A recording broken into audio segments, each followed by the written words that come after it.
I would do differently was coming into college, I didn't feel like I needed to study because I didn't study in high school.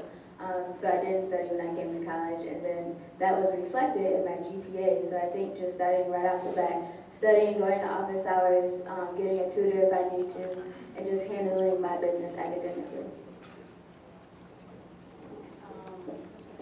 I think I would have calmed down a little first. I was really obsessed with making sure my GPA was great, and took a whole bunch of classes in the first 3 semesters that I was at Emory, and didn't have any downtime, really.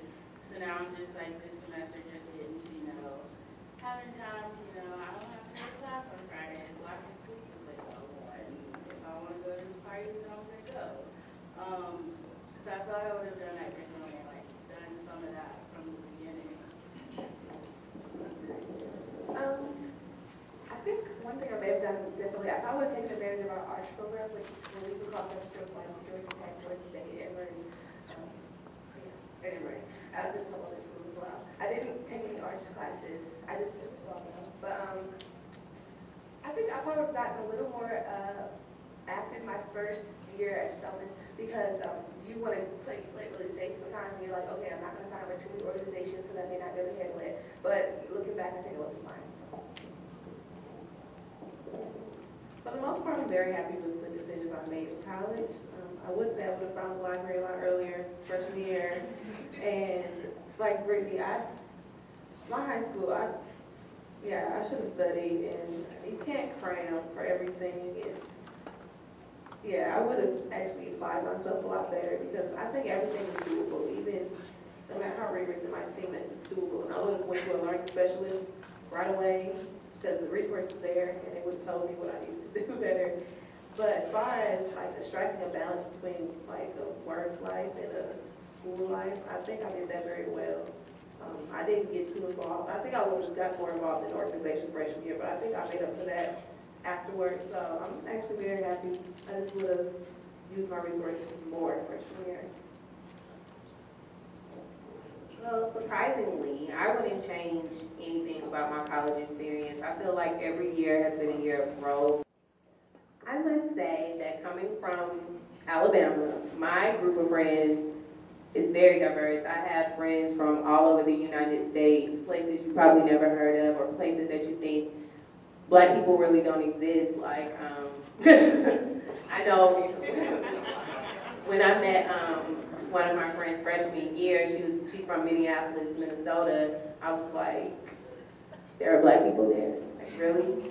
One of my closest brothers is from Oklahoma. So I must say I have a very rich and diverse group of friends from all over the United States, from many different places, many different backgrounds, whom may not even fit, whom you would think or look and say, you look like you should have been at a PWI or something like that, and they're really at HBCU, so.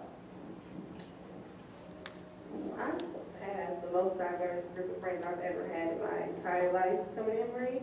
And I mean, I feel some of that's by default, like you're surrounded with people, but it's helped me to look past race, because I was very humble with race when I first came here. And it helped me look past that and see people for who they are and our kind of interests. And I have international friends. I have more international friends than I even moved countries at one point. So I have like a very diverse, not just from where people are, but even races, ethnicities, backgrounds, social status. I have friends who are like, I have lots of different types of friends. Let's leave it at that. I would have to agree with my Clark sister. When it comes to, of course, HBCUs, like diversity, a lot of times it doesn't come in the form of like skin color. It usually comes in like where you're from or what your interests are, or what drives you, your passions. And so when it comes to that, I have the most diverse group of friends, and they are national, international, from all over the place. But I have friends who want to be neurosurgeons. I have friends who want to be the chancellor of New York City public school system. I have a friend who wants to, be the president. So I have a very diverse set of friends. Most of them are females, and most of them are brown skin, but they are diverse. I'd say racially, my group of friends isn't really that diverse, which is weird because it's complete opposite from in high school.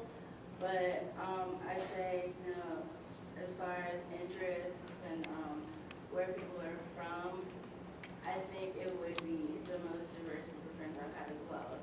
high school. Like all my friends were like in the arts and wanted to be, in orchestra or whatever. And now like people are like, I want to be, a social worker. I want to be a doctor. I want to, do really cool stuff. Like, when in high school, like, see what you want to do.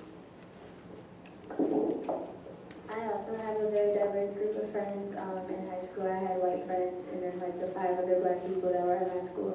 But especially at Emory now, my friends are totally different. They're diverse in every way, shape, and form, and that's one of the things I appreciate about